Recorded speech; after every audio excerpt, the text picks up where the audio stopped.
ಕೇಂದ್ರ ಸರ್ಕಾರ ಜಾರಿಗೆ ತಂದಿರುವ ಮಹಿಳಾ ಮೀಸಲಾತಿ ಮಸೂದೆಯನ್ನ ಕಾಂಗ್ರೆಸ್ ನೇತೃತ್ವದ ಮಿತ್ರಕೂಟ ವಿರೋಧಿಸುವುದನ್ನು ಖಂಡಿಸಿ ಬಿಜೆಪಿಯಿಂದ ಗುಡಿಬಂಡೆ ಮುಖ್ಯ ರಸ್ತೆಯಲ್ಲಿ ಪ್ರತಿಭಟನೆ ನಡೆಸಲಾಯಿತು.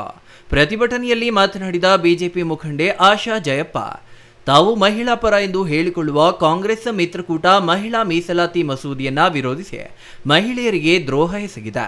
ಕಾಂಗ್ರೆಸ್ನ ಈ ನಡೆ ಅಂಬೇಡ್ಕರ್ ಅವರ ಆಶಯಗಳಿಗೆ ವಿರುದ್ಧವಾಗಿದ್ದು, ಮುಂಬರುವ ದಿನಗಳಲ್ಲಿ ಜನತೆ ಈ ಕೂಟಕ್ಕೆ ಸರಿಯಾದ ಪಾಠ ಕಲಿಸಲಿದ್ದಾರೆ ಎಂದು ಎಚ್ಚರಿಕೆ ನೀಡಿದರು.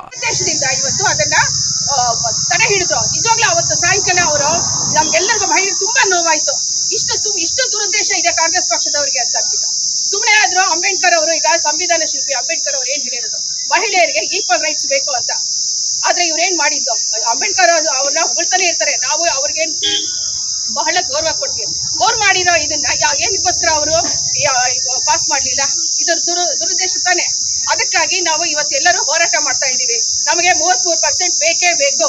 ಎಲ್ಲ ಇದರಲ್ಲೂ ನಾವು ಎಲ್ಲ ಸಾಮಾಜಿಕವಾಗಿ ಆರ್ಥಿಕವಾಗಿ ನಾವೆಲ್ಲರೂ ಮುನ್ನಡಿಲೇ ಬೇಕೇ ಬೇಕು. ಆದ ಕಾರಣ ಇದನ್ನ ಇನ್ನ ಇಷ್ಟೇ ಅಲ್ಲ, ಜಿಲ್ಲಾ ಮಟ್ಟದಲ್ಲಿ ಕೂಡ ನಾವು ಬೃಹತ್ ನಾವು ಹಮ್ಮಿಕೊಳ್ತಾ ಇದ್ದೀವಿ.